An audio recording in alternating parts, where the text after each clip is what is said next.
اللهم صل على سيدنا و مولانا محمد وعلى آل سيدنا و مولانا محمد مبارک وسلم۔ سامعین محترم، درود و سلام کے متعلق چند باتیں آپ کے گوش گزار کرنی ہیں۔ ان باتوں سے پہلے آپ کی خدمت میں گزارش ہے کہ تھوڑی سی دیر کے لیے اپنے دل و دماغ کو میرے حوالے کرنا ہے۔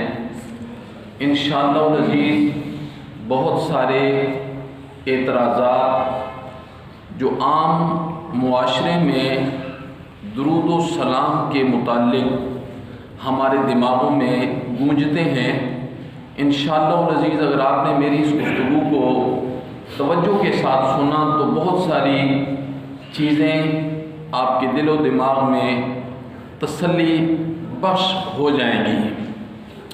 دیکھیے، درود و سلام بڑی عظمت والی چیز ہے، اور اللہ رب العزت نے ہمیں اس کا حکم دیا ہے کہ تم نے اپنے نبی پر درود و سلام بھیجنا ہے۔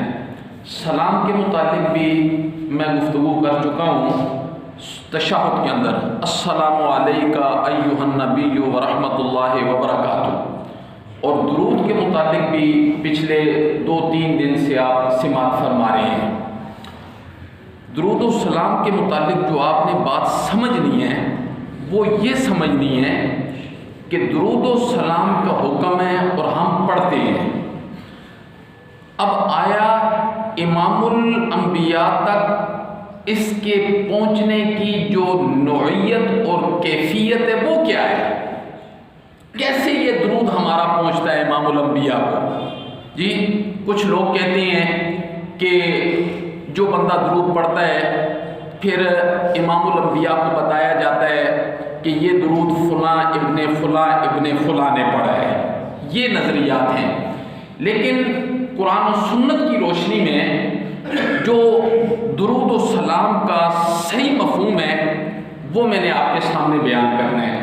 ظاہر بات ہے، جیسے امام الانبیاء کے دنیا سے جانے کے بعد درود و سلام پہنچتا ہے اور اس کے اندر شک نہیں ہے، ہر صورت میں درود و سلام پہنچتا ہے۔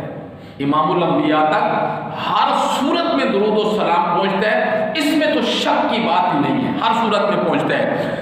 جیسے امام الانبیاء کے دنیا کے جانے سے بعد درود و سلام پہنچتا ہے، آپ کی زندگی میں بھی تو آپ پر درود و سلام پہنچتا تھا نا۔ جو آپ نے نبوت کے بعد 23 سالہ زندگی گزاری دنیا کے اندر، اس وقت پہنچتا تھا کہ نہیں پہنچتا تھا زندگی میں؟ اس وقت بھی تو پہنچتا تھا۔ زندگی میں درود و سلام کے پہنچنے کی کیفیت کیا تھی، نوعیت کیا تھی؟ بس اس بات کو آپ نے سمجھنا ہے، جو دنیا کی زندگی میں نوعیت اور کیفیت تھی نا، بالکل وہی کیفیت اور نوعیت آپ کے دنیا سے رخصت ہو جانے کے بعد بھی وہی نوعیت اور کیفیت ہے، وہ بدل نہیں گئی ہے۔ کیسے پہنچتا تھا دنیا میں؟ دنیا میں یہ بتایا جاتا تھا کہ یہ فلاں بن فلاں فلاں بن فلاں نے پڑھا ہے؟ نہیں بتایا جاتا تھا۔ مشہور واقعہ ہے، آپ کے داماد حضرت عثمان رضی اللہ تعالیٰ عنہ، آپ سارے جانتے ہیں، جب صلح حدیبیہ کے موقع پر حضرت عثمان مکہ میں آئے، خبر پھیل گئی کہ حضرت عثمان کو شہید کر دیا گیا ہے۔ امام الانبیاء نے 1400 صحابہ کرام سے بیعت لی تھی کہ نہیں لی تھی؟ یہ آپ جانتے ہیں، بیعت لی تھی کہ نہیں لی تھی؟ وہ بیعت کیوں لی تھی؟ آپ نے فرمایا اس وقت تک ہم یہاں سے نہیں ہٹیں گے جب تک عثمان کے خون کا بدلہ نہیں لے لیں گے۔ اس سے 2 چیزیں سمجھ آ گئی۔ ایک چیز یہ سمجھ آئی کہ آپ عالم الغیب بھی نہیں تھے، آپ حاضر ناظر بھی نہیں تھے۔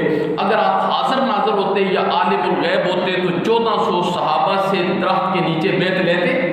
آپ کو پتا ہوتا نا کہ یہ افواہ ہے، یہ جھوٹ ہے، لیکن بعد میں پتا چلا کہ یہ افواہ تھی، یہ جھوٹ تھا۔ آپ پہلے بیعت لے چکے تھے۔ سورہ فتح کے اندر قرآن نے اس کا ذکر فرمایا ہے، کہ امام الانبیاء نے 1400 صحابہ کرام سے، یہ ڈرامہ تو نہیں تھا نا، اگر آپ عالم الغیب ہوتے، حاضر ناظر ہوتے تو آپ 1400 صحابہ سے بیعت کیوں لیتے؟ بیعت اس بات پر لی گئی تھی کہ ہم حضرت عثمان کے خون کا بدلہ لیے بغیر یہاں سے نہیں جائیں گے۔ بعد میں پتہ چلا کہ حضرت عثمان کی یہ جو افواہ تھی، شہید نہیں کیا گیا، یہ جھوٹی افواہ ہم تک پہنچ گئی ہے۔ دوسری بات یہ سمجھ آئی کہ اس دوران حضرت عثمان رضی اللہ تعالیٰ عنہ نے مکہ میں نماز پڑھی ہوگی کہ نہیں پڑھی ہوگی؟ نماز میں آپ نے درود پڑھا ہوگا کہ نہیں پڑھا ہوگا؟ اگر درود کے متعلق یہ اصول ہے کہ درود پڑھنے والے کا نام بھی بتایا جاتا ہے، بل بھی بتایا جاتا ہے، تو پھر تو نبی پاک کو پتہ ہو جانا چاہیے تھا نا۔ حضرت عثمان کا درود تو مجھ پر آ گیا ہے، وہ تو نہیں شہید ہوئے ہیں۔ حضرت عثمان کو انہوں نے پڑھا ہے کہ نہیں پڑھا نماز میں؟ درود آپ کی زندگی، آپ موجود ہیں نماز کے اندر۔ حضرت عثمان نے نماز یقیناً پڑھی ہے، نماز میں درود بھی پڑھا ہے۔ اگر درود پڑھا ہے تو پھر وہ نام بتایا جاتا نا۔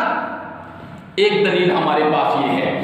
دوسری دلیل ہمارے پاس یہ ہے کہ کچھ کافر منافق رسول اللہ صلی اللہ علیہ وسلم کے پاس آئے، آ کر کہنے لگے جی ہمارے علاقے والوں نے اسلام قبول کیا ہے، نئے انہوں نے اسلام قبول کیا ہے، اب انہیں احکامات کی تعلیمات دینے کے لیے ہمیں کچھ ساتھی دیں جو ہمارے علاقے میں چل کے لوگوں کو نماز سکھائیں، لوگوں کو احکامات سکھائیں، لوگوں کو دین کے متعلق باتیں بتائیں۔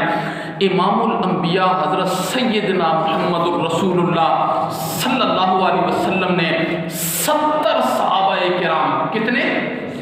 70 صحابہ کرام جو قرآن کے حافظ بھی تھے اور میرے نبی کے حدیث کے عالم بھی تھے، 70 حفاظ اور 70 عالم امام الانبیاء نے دیے۔ کچھ آگے چل کے ان منافقین اور کافروں نے سب کو ذبح کر دیا، سب کو ذبح کر دیا۔